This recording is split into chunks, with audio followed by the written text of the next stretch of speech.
So welcome everyone to the webinar dedicated to the thematic issue of media and capitalism, market culture and power of the Journal Southeastern Europe. My name is Nikolay Kolev and I'm assistant professor at the Faculty of Journalism and Mass Communication at Sofia University, St. Clement Ohridsky. I had the chance to go through the issue the past couple of days, and to state the obvious is that it brings forward an edgy topic for the academic community. Especially in Central and Eastern Europe, about the relation of capitalism and media, the media environment as a market, journalism as commodity. The issue raises the question, is it all to blame to the capitalism, to the transitional period in young democracies, or to what extent those crises in journalism and media could be attributed to capitalism? Authors in the issue are Victoria Tsar and Plaszko Bilic from Croatia, Ana Milojevic and Jelena Kloit from Serbia, Adriana Marinca from Romania, Orlin Spassov and Nikolay Desclova from Bulgaria. Also here with us, I see that Sabina Mihaili is here, Simon Huxtable maybe coming a bit later. They're from the book From Media System to Media Cultures, Understanding Socialist Television. They are featured in the discussion section of the issue. As our list of guests is growing bigger, I would like to give the floor to the two guest editors of the issue, Associate Professor Orlin Spassov from Sofia University and Assistant Professor Martin Marinos from Pennsylvania State University, to share a few words about the idea and the difficulties they had tackling this challenging topic. Mr. Spassov, the floor is yours. Thank you very much, Nikolay. Hi, everyone. Thanks for joining today's webinar. I would first like to thank Professor Ioana Krasteva, the editor-in-chief of Southeastern Europe Journal, who just wrote me on Viber that she would be a little late today, for supporting us in doing this issue with Martin as guest editors. And the most valuable thing about this support was that Professor Krasteva appreciated the importance and the relevance of our topic. And this importance is not yet self-evident. It is so because even very major studies of contemporary capitalism, such as those by Toma Piketty and Branko Milanovic, for example, don't mention a word about the media. And this is really very strange, given what a large industry the media is and how important its role is to the current state of capitalism, through advertising, through the promotion of consumerism, and so on. We thought it would be important to put these obvious features of the capitalist media market to examination and to critique in our special issue. Above all, we were interested in the effects of the market on the development of the media sphere in Southeastern Europe after 1989. And in most countries of the region, we observe several trends that are important to be analyzed. And this include, just for example, market concentration, low quality of media content, different forms of media dependencies, difficult, sometimes really very difficult conditions for experiencing, exercising the journalistic profession, risks to media pluralism, and so on and so on. The list can easily be extended. So the market seems to multiply the same problems throughout the region. At the same time, however, there are different types of capitalism.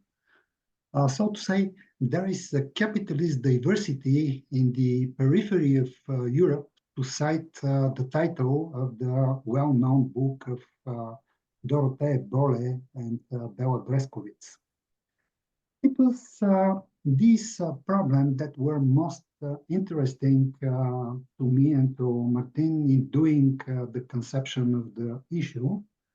And also, of course, the relationship between democracy and capitalism, which ceased to be so self-evidently direct and unproblematic as we thought at the beginning of the political changes after 1999.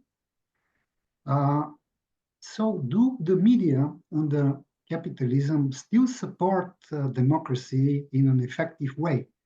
This is a question that today is really difficult to answer. But capitalism is not just a market. It has a direct relation to the spheres of politics and culture. And it was questions like these that interested us in the process of putting together this special issue. And I would also like to thank all the contributors to the issue for their efforts and, of course, for the great job. Thank you. Okay, thank you, Mr. Spassov, associate professor, because all the questions the issue is raising are very, very important, and we see the same problems throughout the region, as you said. So I would like to give the floor to Martin Marinos to share his experience with tackling this challenging topic. Hi all. Thank you for being here.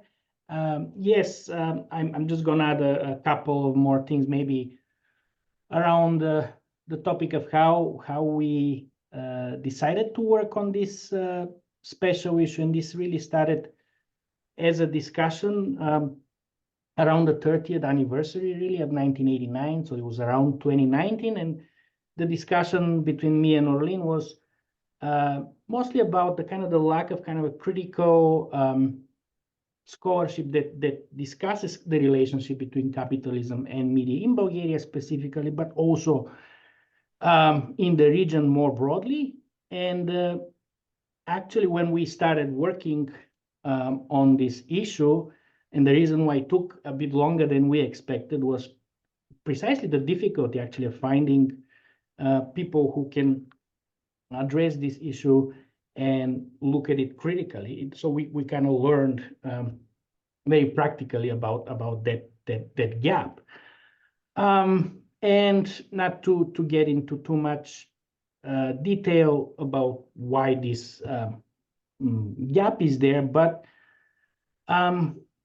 if part of it is what is considered normal in terms of a discussion about the region and media, and placing capitalism is still kind of carries some sort of a political burden. It's not viewed as normal, so to speak. And what would be the normal, you would ask? If you look at a recent essay by Peter Gross in the Handbook of Journalism Studies, he actually, he's one of the most prolific authors on East European media, and actually had his own issue, special issue in this journal years ago on media in Eastern Europe. So he notes that during the 1990s, except for the works of two academics, which is Slavčo Spliho and Colin Sparks, I quote here, the majority of scholarship on Eastern European media employed Western democratic, liberal, and normative lenses. And I would say that, things have changed, I think, since the 1990s, but I wouldn't say that there has been this kind of a tidal shift in terms of focusing, in terms of placing capitalism and media in the region under scrutiny. So I think there is still a need for that. And you know, we thought that it's time to kind of address that and to bring that that topic to a discussion. You know, and of course, as Orlin is noting, there is more here at stake than just so to speak, the media. But this critical examination is also about things like civil society. Remember that word, right? That expression, so formidable. I mean, can we have a healthy, informed civil society with this type of media that the authors are describing in this issue? Can we have a healthy public sphere? And of course, can we have a decent democracy in that context? And of course, the issue is focused on Bulgaria, Croatia, Serbia, and Romania, but these are, I think, broader global problems.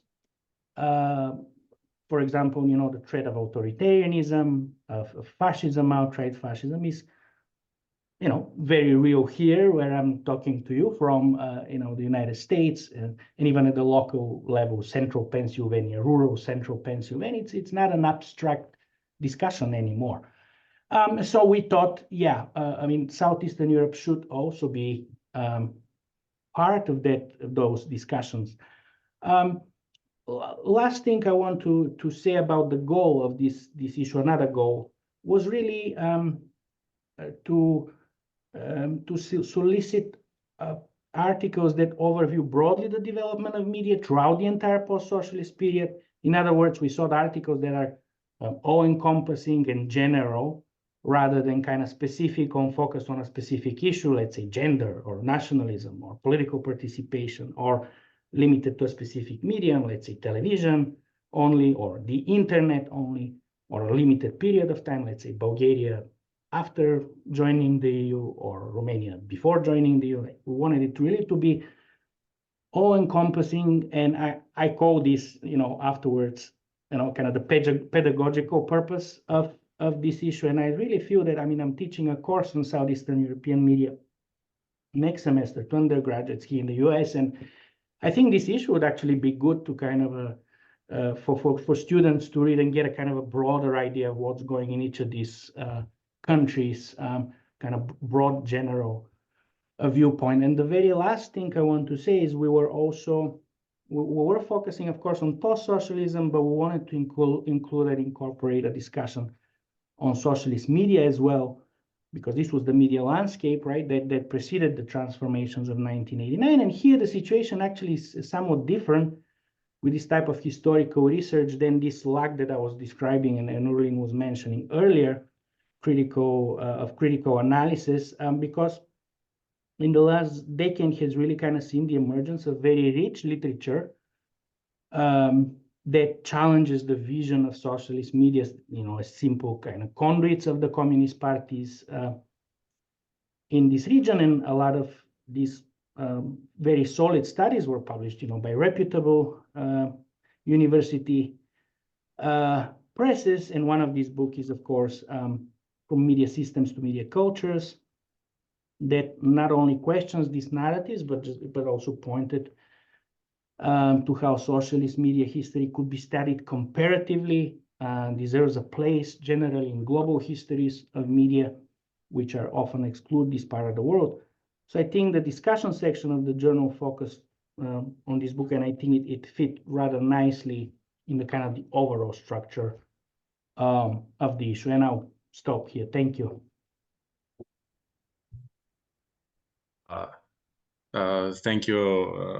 Thank you, Martin. The both editors are pointing out very crucial questions about the media sphere today in Southern Eastern Europe. Is media still supporting democracy? Can we have a healthy sphere? And one of the goals that I think this issue accomplished was that it definitely gives a broader view at the media environment and in South and Eastern Europe. So I would like to give the floor to Ioana Avadani from the Center of Independent Journalism in Bucharest. to share some of her experience as well. Okay, thank you very much. Thank you very much for the invitation and for the opportunity to read this issue, to read the articles, and somehow rearrange my ideas. I just completed a 3-year project focusing on media in Europe, on the impact of the so-called junctures, important junctures in development of society and media. And I was happy to see that a similar approach has been done by the Croatian team. Let me share with you some thoughts that came to my mind while reading the articles. Of course, as any good scientific reading, it leaves me with more questions than answers, and I really appreciate this. I especially like this approach about media and capitalism. I found it challenging, and it's part of the, as I see it, it's part of the of a new wave of looking at the media from various angles, moving away from the, let's say, traditional approach of legal framework implementation effects that was, or the content analysis that was prevalent in the academic literature, at least in Romania. Our project, for example, the Mediadelcom project, was has adopted an agent approach. We looked at the media on who's there and what their roles are. So I really salute this different perspective, acknowledging at the same time that it was not easy for anybody.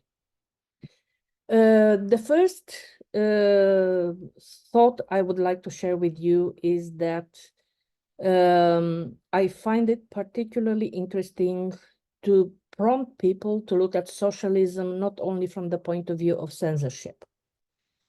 It is the general idea that free media in the post-socialist countries starts with 89.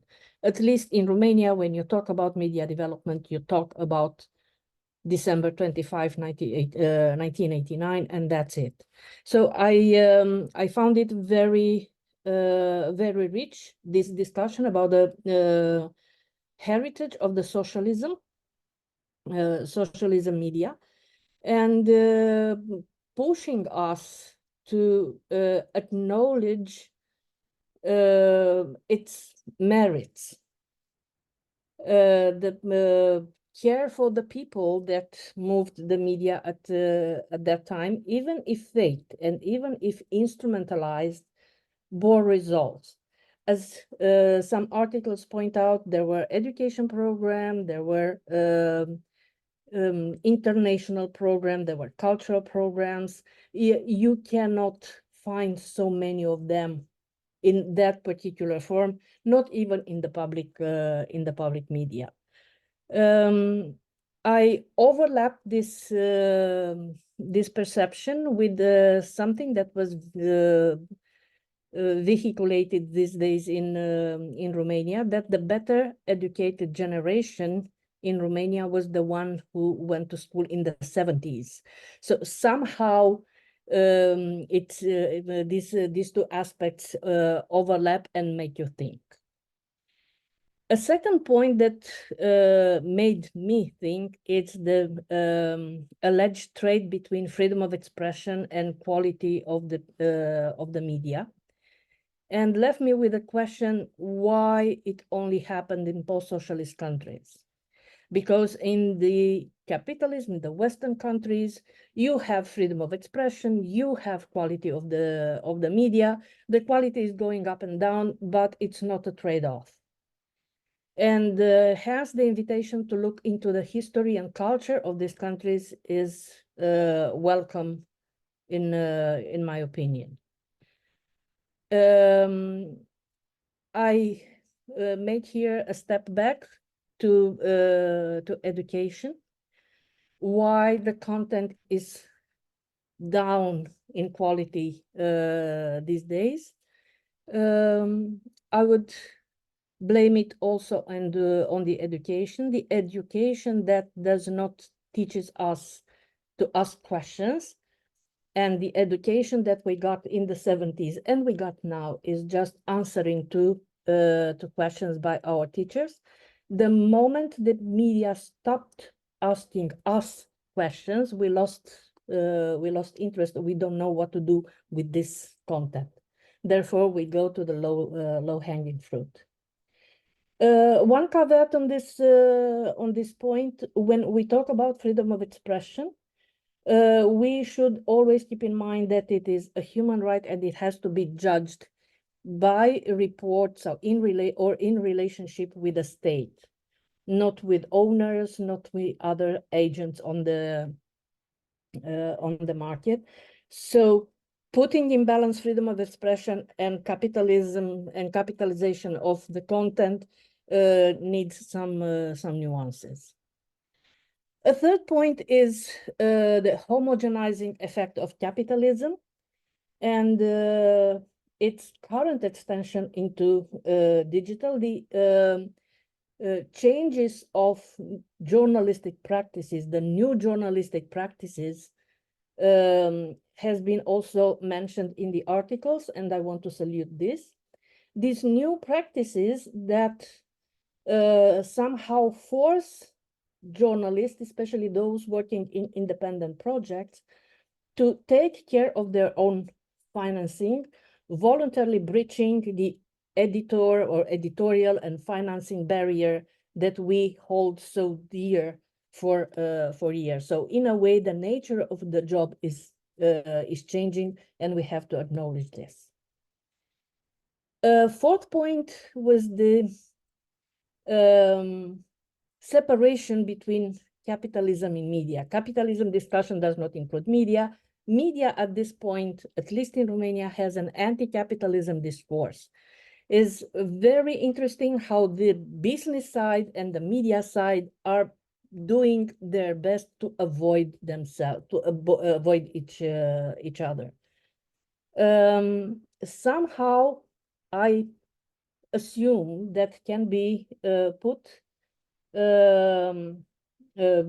can be blamed, let's say so, on the fact that in Romania, media has not been seen as a business, but as a tool. Not even when people were trying to make money out of it, this money was not necessarily from a media business, but from other arrangements, usually with the state, which brings us again to this relation between media, capitalism, and state. As we didn't have a proper socialism, I dare to say we don't have a proper capitalism, but rather a tribalized competition for public resources.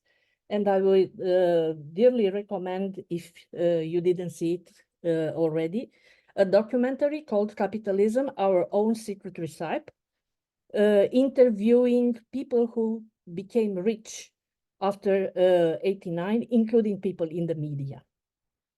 And you will see how they relate to money and media. Not the right way. Deeply concerning, I found the discussion about the decoupling of the media from democracy. This is something that I haven't digested yet. It's a larger phenomenon. It's linked not only to the thinning of the link between media and democracy, it's linked to the thinning of the social fabric. People are less engaged in their social lives, not only through the media content. And in the end, and the last point is that maybe the homogenizing role of the European Union is also deserving some attention, probably in future work, because the EU leveled the field and the rules of the game in the, let's say, business part of the media. It's trying to level the rules now in the media content and the relationship between owners and the media. So we have, let's say, a level field and equal rules of the game. We don't have equal players and we don't have the referees. So this would be my couple of points, thoughts steered by the lecture of this article. And once again, thank you very much. It gave me food for thought, and this is great. Thank you. Thank you very much, Ioana. You brought up very, very important and very interesting points about raising more questions than answers, and the correlation between the quality of education and media was a very, very good observation that I look forward to deeply dive in that field myself. To share a few words with us, I would like to give the floor to Irina Milutinovic from the Institute of European Studies in Belgrade. So if you hear us, the floor is yours. Thank you very much. Hello everyone, and can you hear me? Excuse me. Is everything okay? Thank you. Many thanks for the opportunity to give my contribution in this discussion.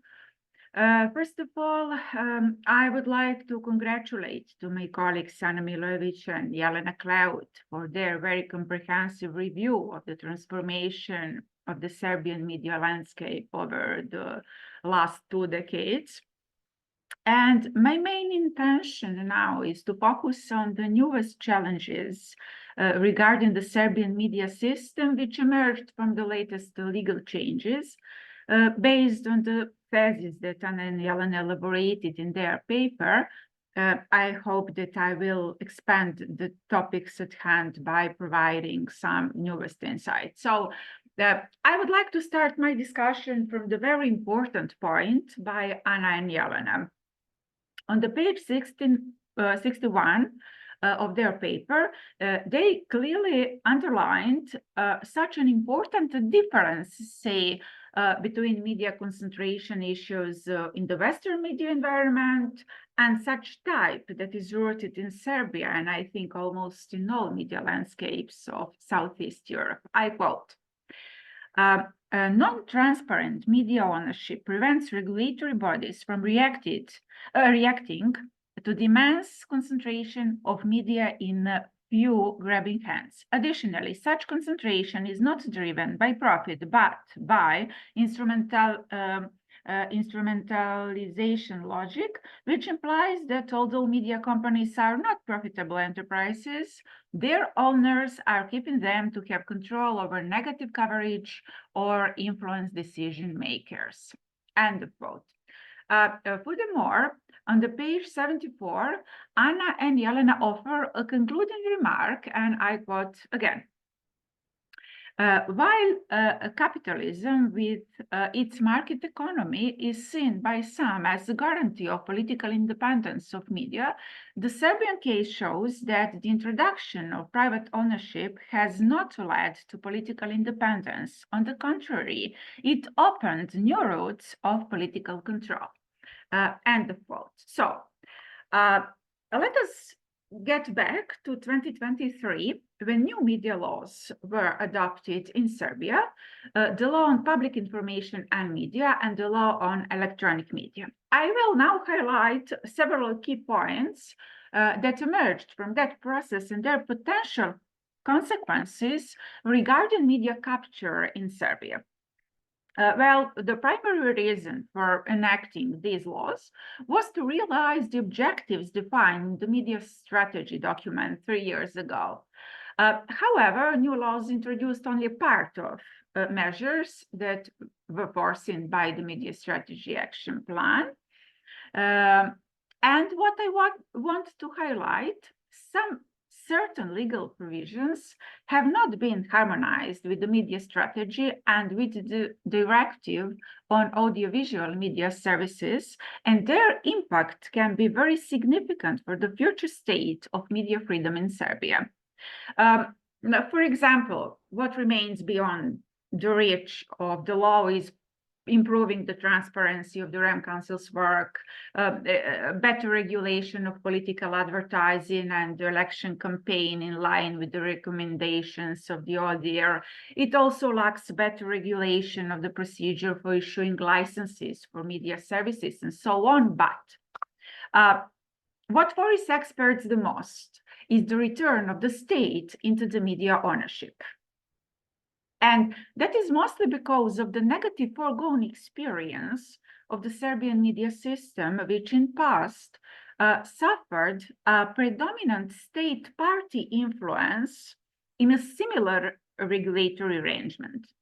Namely, before the beginning of the media transition in early 2000s, state ownership in media produced a long-term negative effects on the democratic capacity of the media and on the quality of democratic political processes in general. So the most striking legal change in 2023 was the introducing of the law provision that restored the state ownership of the media. Precisely, the new law on information and media enabled the legal entities whose founder is the state to establish and purchase media outlets if engaged in electronic communication activities. Almost 2 decades before that, the state was prohibited to have its own ownership in the media by the law. So this twist in 2023 is perceived as particularly controversial, and it raises suspicions that it will enable even stronger control of the state over informing citizens and over the media market. Truth be told, despite the law, the government retained ownership and control over several media outlets during the last 2 decades, mostly via the activity of the Telecom Serbia company, whose the biggest shareholder is the state. Besides, over the last years, the media concentration has systematically increased in favor of Telecom, and its dominance over privately owned United Group has potentially strong political implications, as the latter company is the owner of few critical media, and among them is a cable TV provider, SBB. So the competition between Telecom and its privately owned SBB competitor cannot merely be viewed through the prism of market competition, but as an attempt to use the state-owned company to reduce the influence of the few private television stations which have a critical attitude towards the current government. Now we can say that the new media law, by the new media law, the government actually achieved its intention to legalize the former violation of the law by Telecom Serbia and to increase its future influence on media through this company. On the other hand, when it comes to regulatory safeguards to editorial independence, the current laws do not prescribe the efficient legal protection. The new law on public information and media missed the opportunity to identify media owners and management as the source of potential pressure. And it was a big mistake, since the indicator of editorial independence from commercial and owner influence has the highest risks in recent research. Even though the Media Strategy Action Plan projected the mechanisms granting protection to journalists in case of changes of ownership, they have not been introduced by the law. Therefore, there are still no regulatory or organizational safeguards that prevent political influence over the appointments and dismissals of editors-in-chief. And consequently, political and economic pressures in Serbian media remain intense and persistent. Journalists and independent media suffer various forms of pressures. The reasons for such pressure are mostly of political and financial nature. Recent research conducted by representative Serbian journalist associations and the Council of Europe shows that 3/4 of journalists in Serbia has experience with self-censorship. Media capture has been intensified in Serbia over the last years. According to the Media Pluralism Monitor Project reports for the period between 2017 and 2023, where I collaborate, Serbia has very high risks regarding political independence of media and their editorial autonomy. And these risks are constantly among the highest in Europe. This research shows that political pressures are often conducted via economic conditioning, mostly through state advertising and via project co-financing of the media.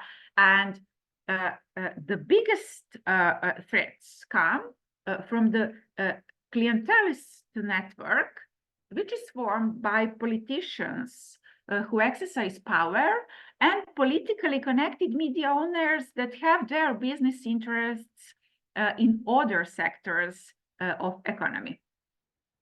And to finalize my discussion, it goes without saying that the conditioning from the EU accession process has given some positive results regarding media freedom in Serbia. But overall, I'm afraid that the situation today is not significantly better than, say, 10 years ago when the negotiation process formally started. In addition, the newest EU Media Acts might be useful for the legislature in the candidate countries to consult. As a candidate country, we have an obligation to harmonize our legal framework with the EU standards. But obviously, it is a long-term process, and the current practice of harmonization does not inspire much confidence. And I think that is because it is hard to believe that the current political regime in Serbia will introduce such rules that would deprive itself of the privilege to control most of the media in the country and to conduct its permanent political campaign in the media. It seems that the current approach of this hybrid regime to media is one of the main pillars of the ruling elite to save its political power. So I'm not an optimist regarding these issues. Thank you for your attention. Thank you, Irina.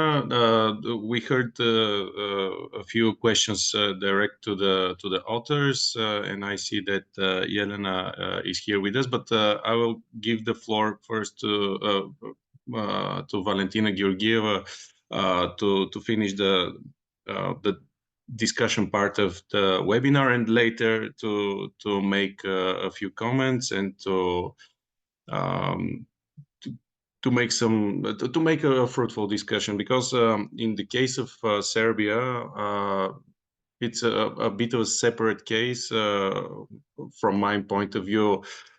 in the mix of countries who participated in this issue, and that is why in my introduction I raised the question: is it all to blame to capitalism everywhere? So maybe in the Serbia's case, power is looking to grab the media, no matter we are talking about socialism or capitalism or. But let's leave this for the discussion, and I give the floor to Valentina from Sofia University. Share some thoughts with us, please. Thank you very much. I feel that a lot has already been said. I'm not sure I can contribute with some more valuable insights on what I've read and what I feel about this this volume. So I'll try to be very, very short and just throw another set of questions into the pool, and then feel free to pick up whichever you want. First of all, let me say that I was really impressed by the collection of essays, although there is this is only a collection of 4 countries. So one might be tempted to say that it is a small-scale study. It raises questions and draws conclusions that are valid on a larger scale. And even though like the Visegrad countries are not present in this collection, we might very easily see how they are intertwined into the discussion of media ownership, for example, because United Group that has been cited, or FPI, these are also media concentration is placed in the Visegrad countries as well as in the Eastern Europe. So it's not possible to isolate those 4 cases from the more a larger media landscape of Southeastern Europe. So this is the first thing about scale and scalability. Very important details about the market, about advertising. It has been drawn to the attention of readers. Very important questions about media ownership. I already mentioned that. I'm starting to repeat myself, so I'll jump to the second point, which was already addressed by Ioana and Irina equally. It's the question about political parallelism in the media. So how the question of basically media outlets not being self-sufficient independent businesses opens widely the gate toward political actors who start to instrumentalize the media in their own political game. So this political parallelism, in a way, it cannot be avoided because well, information is a good that is into that politicians are very interested in capturing.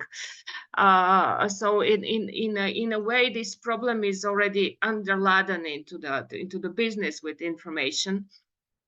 So it's impossible to avoid this, be it through some regulations or media laws. I don't know, just another open question to address. But another hint to the potential readers of this journal is that the articles in this collection show different periods reflecting the relationship between media and politics. First of all, in the first decade, it was like the more optimistic period of democratization, where media served, a very noble purpose of providing information and informing citizens and advancing public sphere and all that normative talk about civil society that Martin Marinos raised already. So this is the first more or less optimistic period. Then different authors sketch different periods into the development of the media sphere, but more or less all of them collides into the conclusion of de-democratization, which is the most debated hot topic in political science, in political science of the region. And yes, media are complicit to the democratization processes in the region. A conservative turn following Orban's politics is also sensed across the region, outside Hungary and Poland, but also into the southern part of Europe. Yeah, not very optimistic conclusions. And the third point I wanted to address in my short, actually praise of this collection. I like it very much, so I'm not hesitating to use the word praise. Is the impact of the digital turn on this collaboration between media and politics? Well, it is obvious, and it has been shown in a number of studies, that the situation on the media market has been worsened since 2008, since the Great Depression in 2008. And but also the digital turn is not helping in this direction. It makes the situation of journalists even worse. I can't remember which of the authors raised the issue of post-journalism, the transformation of journalistic profession per se, which is also very important when we speak of the working condition of journalism, of the quality of the product that they're asked to deliver by the editorial politics and media ownership. That those questions have already been addressed, but also from the point of view of the individual worker, the journalists whose task is to produce information for the public good. The question of post-journalism and the impact of the digital turn on the journalistic profession is also not negligible, I would say. Yeah, that was a very short speech on my part, but this is where I would like to stop, because I would feel more interested to hear the reactions of other participants in this panel. Thank you so much. Okay. Thank you, Valentina. So it's definitely an impressive collection of research. The issue information is good, but I, as a journalist, previously in my career, before the academic career, I always understand journalism as a public good, and not by good itself to be like a transactional good. So if we can try to channelize the discussion more like in a direction of how to avoid the post-journalism trend that we're talking about, because personally I really fear that time when in societies we'll talk about the post-journalism period. And because Irina raised a few questions to the authors from Serbia, to Jelena and to Anna. I see Jelena here. Would you like to share some of your thoughts on Irina's discussion? Yes, thank you. It's very hot in Serbia today, so I'm sorry if there is a glow over my forehead. Thank you very much for the opportunity to publish in this special issue, and also to hear the comments we hear. And I also think that what Irina said about well, I hate these ideas of kind of special cases, etc. But I think that actually our aim in our paper was to show that the decline of media freedoms didn't happen after the recession in 2008 with the pulling out of the more global or European-wide conglomerates like the ones we had in like VATS in many Eastern European countries, but rather that the the grip that the government was holding over the processes within the media market was already there, perhaps not as strong as we see it today, and that basically we were at moment hesitant to what extent do we respond to the call of the issue, which is to look at the links between capitalism and media market and the overall processes in the country. And for us, it was all about the state, as one of the speakers mentioned. And this is, and I think Irina is well on point there. It was always the state, especially now with the predominance of one country, that was kind of dictating what is happening in the media market. So the state is the I would say the strongest, one of the strongest players. So this is just briefly a comment on what several of the speakers mentioned. I understand, because of the special case, or it's special in the context in relation to the other mentioned in the volume, because it's like a clear path that the government is trying to grab the media, like very direct path there. We see as a trend. So that was my remark as a separate case, and based on what Valentina said, I think that these developments unfortunately are prone to happen elsewhere as well, where we have this environment. Okay, so Nikoleta Daskalova is here with us as well. If I would like to give her the floor to make some comments on and to participate in our discussion. Thank you very much. I also like to thank the opportunity to be part of this journal, to contribute together with Orlin Spassov with our article about Bulgaria. I heard something very interesting that was mentioned by our discussants, by particularly the topic about the role of the European Union. That was something interesting mentioned by Ioana Avadani, by Irina Milutinovic.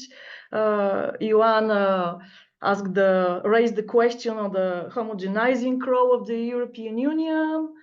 And Irina said that the EU accession process in Serbia doesn't necessarily lead to better quality of media products and of journalism content.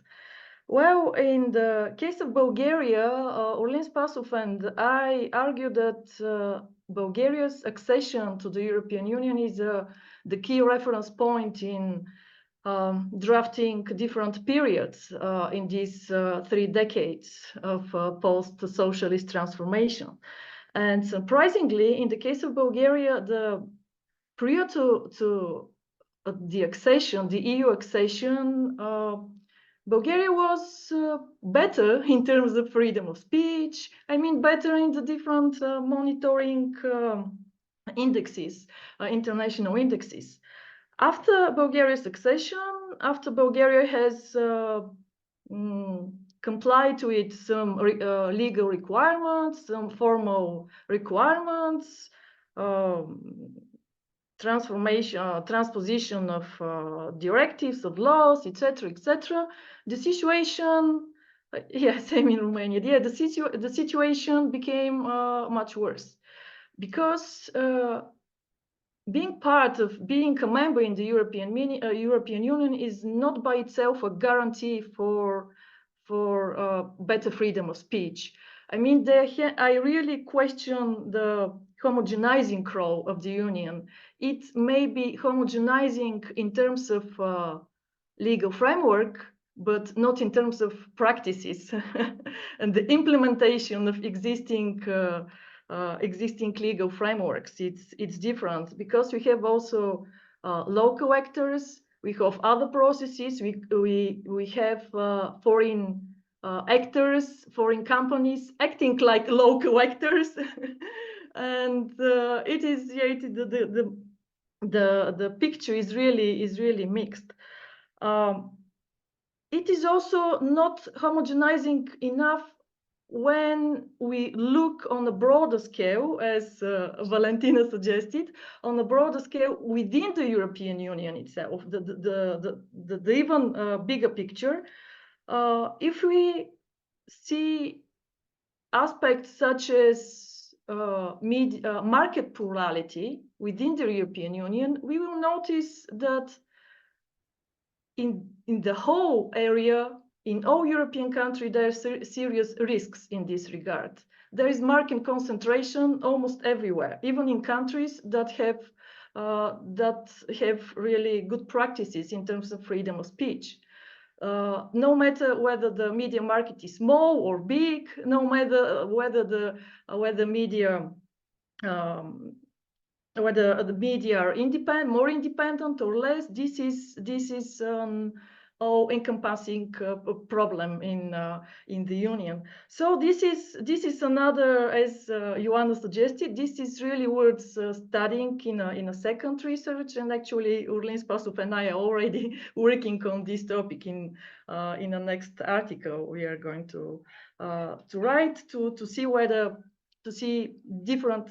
Okay, you see somebody else joining us, to see whether there are really different patterns in Southeastern Europe, in Eastern Europe and Western Europe, Southern Europe and Northern Europe, and so on. So, but yeah, this is really a very important issue, and thank you for raising this question.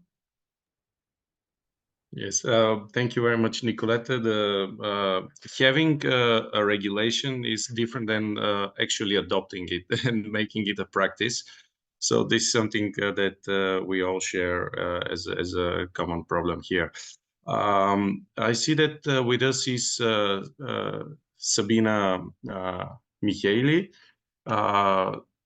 And there was a very interesting discussion at the end of the volume about their book with Simon Huxtable, From Media System to Media Cultures. And Ioana raised the question about the heritage and socialism media and the acknowledgement of its merit. So if Sabina would like to share a few comments, because we are at like the final part of our webinar. So if she's with us, I would like to share some thoughts. Yeah, just very briefly, I was, you know, obviously I was very happy to hear from Ioana that, you know, she appreciates, you know, perhaps a greater awareness of the heritage of socialist media in the region. I think we still do need, you know, do some work in that area. I guess one observation I have in relation to that is that quite often when I read you know, overviews of media developments from the 1990s onwards in the region, and that doesn't apply to this themed issue, I'm happy to say. You know, these issues of legacy are dealt with rather simplistically and often reveal a misunderstanding of what social media actually entailed. And quite often I see even regional experts, media experts, repeating, you know, some of the stereotypes that have been created largely by Western observers looking at socialist, state socialist or communist media, regardless of how you want to label them. You know, so presenting them as completely controlled, impervious to dissent, or even completely with a complete absence of any instances of experimentation with commercial media enterprises, which or advertising. So a lack of understanding of the extent to which this system have changed over time in each of the countries, and also the extent to which they differed. And I do think, you know, without this awareness, it's very easy to present any kinds of problems that we see in the region today in the media as simply a matter of legacy or a hangover from the communist period, which would be very incorrect. So I think that's one general observation.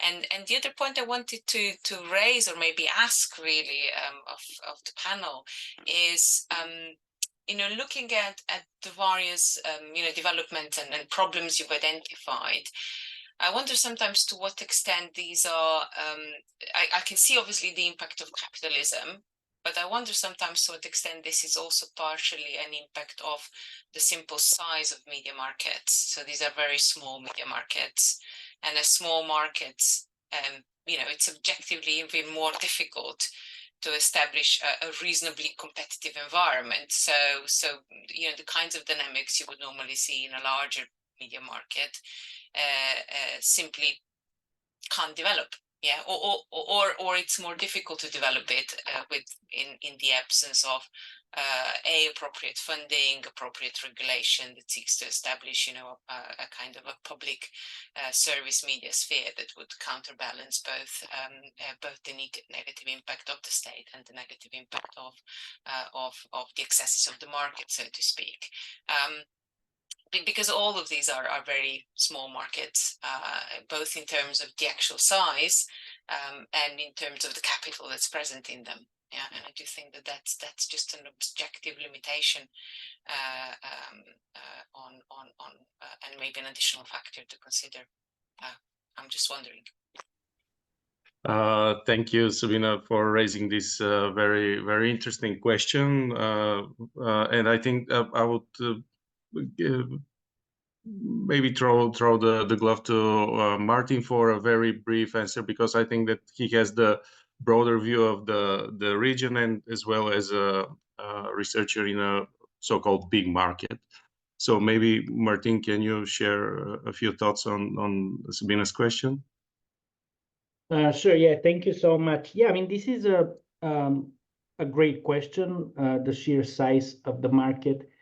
And I'm thinking out loud. On one end, for example, this kind of market, smaller market, would be easier to, let's say, experience a media concentration, to be monopolized, let's say, because of its sheer size. But I also wonder, well, isn't it also, if we bring the other element here in terms of liberalism, democracy, wouldn't it be easier also if you have a smaller place for kind of democratic politics to exert maybe some pressure to not allow that, to have a more diverse media sphere? I don't know. I'm thinking out loud, but generally, I don't know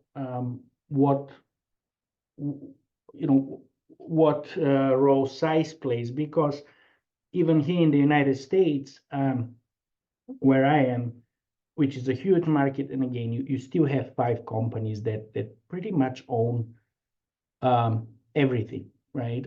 It's still very concentrated. So I'm not sure. That kind of relates to what some of the, maybe I say a few things about some of the things that I was hearing from these very critical and very thoughtful, I thought, contributions was, again, is it all just about capitalism? And we're certainly not saying that just about capitalism, that just about media, right? That we try to complicate it and to look at capitalism as a series of relationship, and the question of the state also came up, which we also don't want to kind of let off the hook. There is on one side the good state, and then there is, the bad kind of private markets and things like that on the other end.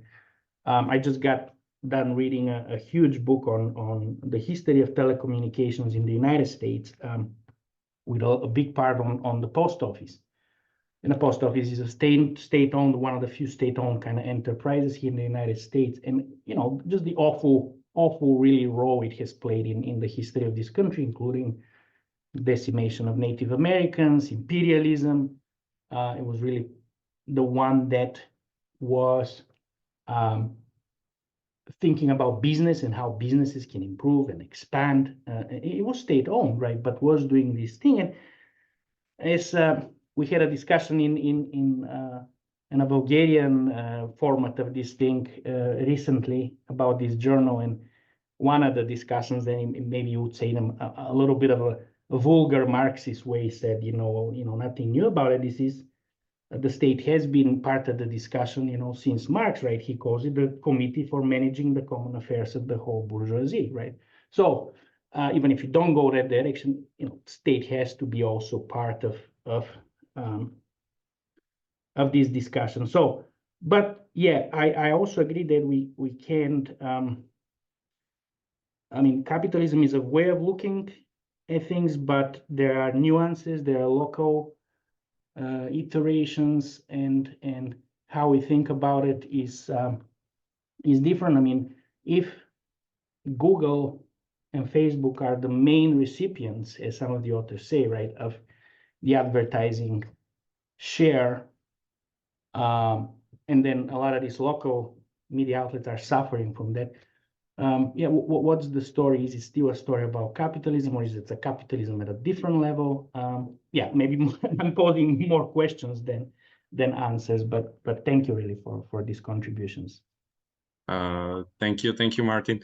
I think that the biggest merit of this volume is that it really raises very, very interesting questions, very urgent questions, and it's a field for future research. And at the end of our webinar, I would like to give the floor to Anna Krasteva, for the editor-in-chief of Southeastern Europe, and she's from New Bulgarian University. To give some final words, and to once again to congratulate her and all the authors and the participants about that fruitful discussion so far.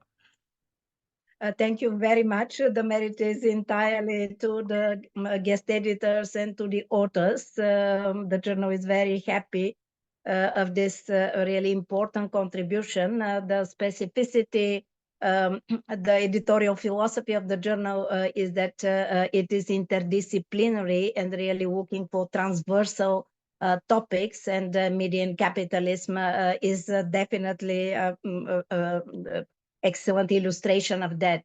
So political sciences, of course, media studies, communication, economics, political economy, etc., are equally interested in the subject. So the second reason for the congratulations is the great interest in the volume from the real beginning.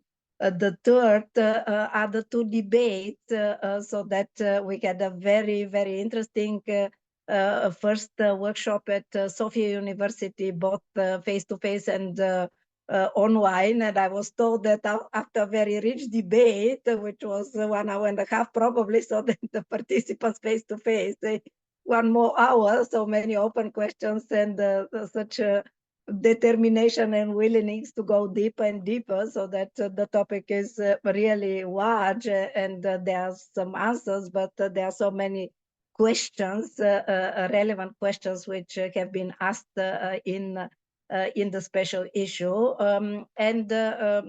Because of course, when we speak media, it is always about social media. I again would like to thank all the participants, and to say that the journal social media, we are present in LinkedIn, Instagram, Facebook, will keep informing about the debate. I think Orlin already invited you to send very short, so 2-3 sentences, summaries of your main ideas, plus the bios of most of you are already published, but if you want another bio or another nice photo, so please share with Orlin or directly with Marco Zoppi, who is the editorial manager, and who publish really traces of this very interesting debate on our social media. I'm really sorry, because being political scientist myself, I'm personally interested in the topic, and if I had the chance to come from the real beginning, let's say I would have also a small, let's say, comment, but anyway, I missed the first half an hour for because of reasons. So that I would really like to thank all of you for this very interesting debate. And I guess it was announced at the beginning.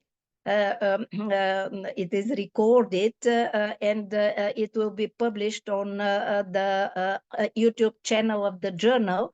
So please feel free to share with your students, with your colleagues, to also to share on your social media the whole debate, as well as, let's say, the small announcement so that your main ideas, your messages for the journal, whatever, let's say, because also the authors participated, but if you want to formulate more concise messages than the summaries which are published in the special issue, so we would be more than pleased to share on our social media. At the end, in the spirit of this dissemination, which never stops, and we do not want it to stop, I would invite everybody, or those who want, let's say, to open their camera so that we make a photo. I don't know who is the best one to do that, Nikolay or Orlin or somebody else. Of course, if somebody does not want to be on the photo also, let's say, just, okay, so to stop the video. Screenshot. Yeah, one screenshot, yes, so. I'm trying to do it. Yeah. I guess Nikolay or Nicoletta, I think the younger the participants are, the better they are in doing screenshots and all the attributes of webinars. Ready? The screenshot is done. Okay, thank you very much, Orlin. You are really multitasking. I really need some, Martin would excuse me, but I would like to thank Orlin because he's multitasking. Normally we are assisted by editorial assistants in organizing, but he did so many, let's say, really different activities of making those two discussions very fruitful. And I would invite also all of you and also other colleagues associated with these special issues, if at the end of the academic year or at the beginning of next year, so that there is a forum at your universities or research institutes which is connected in one way or another with the media, critical readings of the communication sphere, of democratization and public sphere, etc., which could be a forum, let's say, so inform us, and together with the journal, we could contact the organizers and propose a short panel or a launching of the issue. We are very creative in making those bridges, and very willing to do so. So that, again, those two workshops were extremely rich and very interesting. So that really additional contribution to the journal, but we are ready to do more. Thank you very much to everybody, and also to the chair, Nikolay, Kolev, and stay in touch. Thank you, Anna Krasteva. So just to put a few words to wrap up the webinar, we were gathered here by a topic that is has some very burning occurrences, like we see market concentration, poor quality journalism, consumerism. We attribute them to all kind of negative effects to the media sphere. Capitalism could be the key to some of them. In some cases, it could be debatable.